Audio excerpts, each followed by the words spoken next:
सूकर के समान जिनका मुख था, ऐसी अनेक शक्तियां सहस्त्रों महिषों पर समारूढ़ होकर वहां पर चली थी। इसके अनंतर वह श्री दंडनाथा देवी अपने करिचक्र उत्तम रथ से नीचे उतरी और अपने प्रमुख वाहन महासिंह के ऊपर समारूढ़ हो गई थी।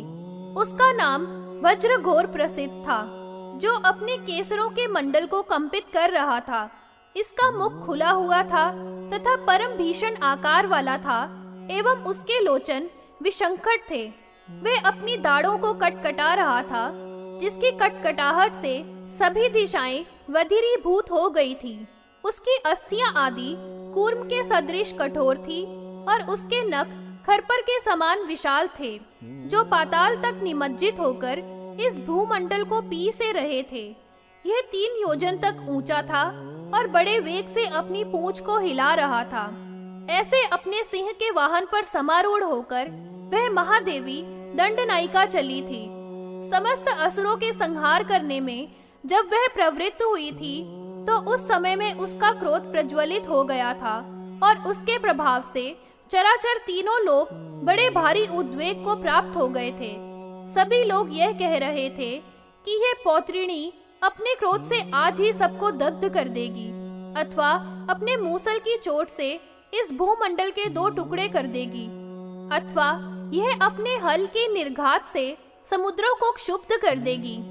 इस प्रकार से सभी स्वर्गवासियों के गण डरे हुए हृदय वाले गगन मंडल में संस्थित थे। बड़े ही त्रास के साथ शीघ्र ही दूर से विमानों के द्वारा गए हुओं ने देखा था। फिर उन देवगणों ने दोनों करों को जोड़कर उसके लिए वंदना की थी। वे बार बार उसके 12 नामों का नभ स्थल में कीर्तन कर रहे थे। अगस्त्य जी ने कहा, हे प्रभु, वे उस देवी के 12 नाम कौन से हैं? उनको कृपया बतलाइए। हे अश्वानन, आप तो महान विद्वान हैं। मेरे हृदय में इनके ज्ञान प्राप्त करने का बड़ा भारी कौतुक विद्यमान है। श्री हयग्रीव जी ने कहा, हे घटोद्भव, अब आप उस देवी के 12 नामों का श्रवण कीजिए, जिन नामों के केवल श्रवण करने से ही वह परम प्रसन्न हो जाया करती है। पंचमी दंडनाथा, संकेता, समेश्वरी, समय संकेता, वाराही, पौत्रिणी, वार्ताली, महासेना, आज्ञा, चक्रेश्वरी और अरिध्वनि। हे मुने, ये ही उस देवी के 12 नाम हैं, जिनको मैंने आपके सामने कहकर बता दिया है। यह 12 नामों का एक वज्र का पंजर है। इसके मध्य में रहने वाला, अर्थात इन 12 नामों का पाठ करने वाला बहुत ही सुरक्षित रहता है, जैसे मानो वह वज्र निर्मित पंजर में बैठा होवे। वह मानव संकट में भी कभी दुख नहीं पाता है। इन्हीं नामों के द्वारा गगन में संस्थित देवों ने उस देवी संकेता की बहुत स्तुति की थी। उन सब पर अनुग्रह करने के लिए उसका हृदय पसीज गया था और फिर वह प्रचल्यमान हो उठी थी। इसके उपरांत संकेत योगिनी की मंत्रनाथा, चरणों के स्पर्श करने वाली तथा निर्याण की सूचना करने वाली देवलोक में काहली बजी थी। श्रृंगार प्राय भूषा वाली, शार्दूल श्यामल कांति वाली, वीणा से संयत करों वाली शक्तियों की सेना निकल गई थी। उनमें कुछ तो गान करती हैं, जिनकी ध्वनि मत कोकिलों के समान थी। कुछ नृत्य करती हैं, वीणा, वेणु और मृदंग आदि लिए हुए थी और उनका चारणों का विन्यास का क्रम विलास से युक्त था। जगत के जनों को हर्षित करती हुई श्यामा शक्तियां वहां से चल दी थी। कुछ का वाहन मयूर था और कुछ हंसों को वाहन बनाए हुए थी। कुछ नकुल पर समारूढ़ थी और कुछ कोकिलों पर विराजमान थी।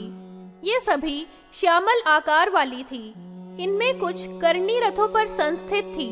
ये कादम्ब मधुमत्ता थी और कुछ सैंधवों पर समारूढ़ थी। मंत्रनाथ को अपने आगे करके ही वहां से रवाना हो गई थी। इसके उपरांत समुतुंग ध्वजा वाले रथ पर आरूढ़ होकर बाल सूर्य के वर्ण के समान कवच वाली तथा मद से आलोल लोचनों वाली थी। थोड़ी थोड़ी प्रस्वेत की कणिकाओं से मनोहर मुख कमल वाली, कुछ चुकटियों को नचाकर कटाक्षपातों से प्रेक्षण करती हुई थी।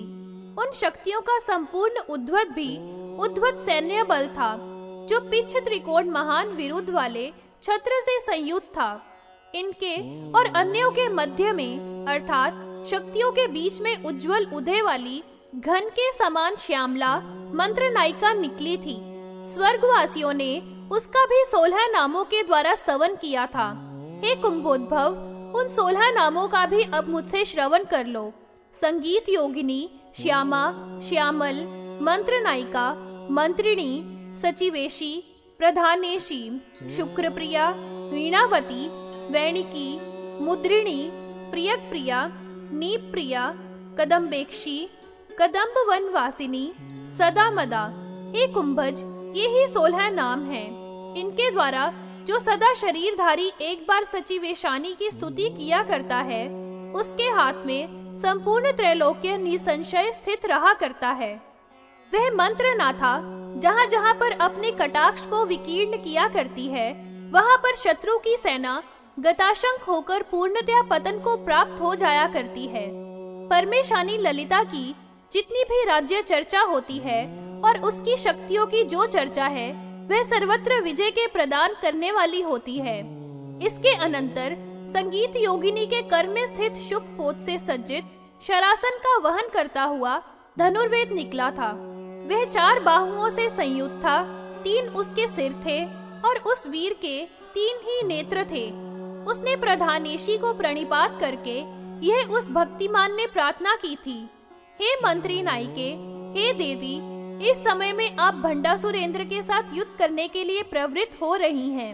अतएव मेरे द्वारा आपकी सहायता करनी चाहिए। हे जगतों की जननी, यह चित्रजीव नाम वाला कोदंड बहुत ही अधिक महान है। यह समस्त दानवों का निर्वहन करने वाला है। इसको आप ग्रहण कीजिए। ये दोनों तुणीर है, जिनमें कभी भी वाणों का क्षय नहीं होता है और ये स्वर्ण से चित्रित हैं। इनको भी आप केवल मुझ पर अनुग्रह करने के लिए ही ग्रहण कीजिए। इस प्रकार से प्रार्थना पूर्वक धनुर्वेद ने भक्ति भाव से प्रार्थना की थी और सिर टेककर प्रणाम किया था तथा चाप और तुणीर समर्पित किए थे।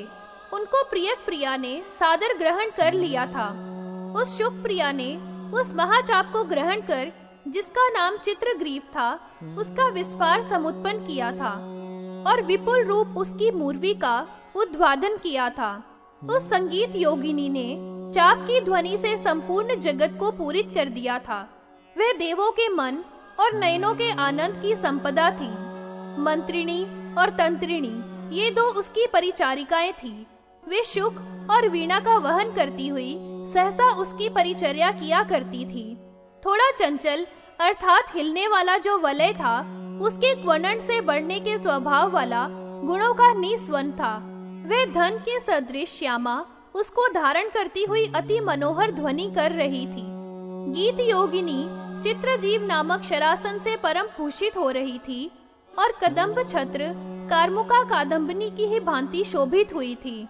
काली के कटाक्ष के सदृश परम तीक्ष्ण नृत्य करता हुआ भुजंग भीषण दक्षिण कर में उल्लासित होता हुआ शिलीमुख विलास कर रहा था। गेय चक्र वाले रथ पर समारूढ़ उसका पीछे सेवा कर रहा था। उसी के समान श्यामल और शोभा से समन्वित बाण और धनुष को धारण करने वाली देवियां थी। ये तीव्र वेग वाली और महालसा थी, जिनकी संख्या 1 सहस्त्र अक्षोहिणी थी। परम मधुर जो किलकिल की ध्वनि थी, उससे दिशा पूरित कर रही थी। ललिता परमेश्वरी सेना जय यात्रा। इसके अनंतर वह राजनायिका वहां पर विराजमान थी, जिसका अंकुश ज्वलित था और जो सर्प के ही तुल्य पाश को धारण करने वाली थी। मधुर क्वनन करने वाला वलय और इक्षु का धनुष धारण किए हुए थी। उसके बाण 5 कुसुमों के थे। उदित सूर्य के तेज से भी अत्यधिक पाटल उसका अपना कलेवर था, जिससे प्रभा झर रही थी। वह अपने मुख की कांतियों को दिशाओं में कीर्ण कर रही थी। ऐसा प्रतीत होता था मानो वह अभ्र मंडल के चंद्रों से परिपूर्ण बना रही हो। शशि मंडल की सखिता को प्राप्त होने वाला उसका परम धवल आत्पत्र था, जिसका आयतन 10 योजन था और तीनों लोकों का अभिवरण करने वाला था। उसका स्वरूप परम स्वच्छ मौक्तिक के सदृश था। ऐसे धवल छत्र से वह परमाधिक भासुर हो रही थी। विद्या आदि प्रमुख परिचारिकाओं के समुदाय के द्वारा 4 चमरों से वह अभिविजित हो रही थी, जो चमरमणि के समान कांत और शोभा वाले थे तथा नवीन चंद्रिका की लहरी की कांति एवं 4 कदालियों की कांति के समान थे। वह अपनी शक्ति से एक ही राज्य की पदवी को अभिसूचित कर रही थी और सैकड़ों साम्राज्य के चिन्हों से उसका सैन्य देश मंडित था। देवांगनाओं के संगीत और वाद्य रचनाओं के द्वारा उसके वैभव का संस्तवन किया जा रहा था एवं वह परम विशद प्रकाश वाली थी। उसकी शक्ति वैभव वाणी के तो अगोचर थी ही, किंतु वह बुद्धि के भी अगोचर थी। वह ऐसी है, इस तरह कथन के योग्य तथा बुद्धि में बैठने के योग्य नहीं है और उसकी तुल्यता रखने वाला कोई भी नहीं है। तीनों लोकों के मध्य में परिपूरित शक्ति चक्र और साम्राज्य की संपदा है। उसके अभिमान का अभिस्पर्शन करती हुई थी। पंक्तियों बद्ध तथा दोनों करों को विपुल भक्ति भाव में जोड़कर मस्तकों पर लगाने वाले देवगण समीप में प्रथम पहुंचकर सेवा करूं, ऐसी रीति से वह सेव माना थी।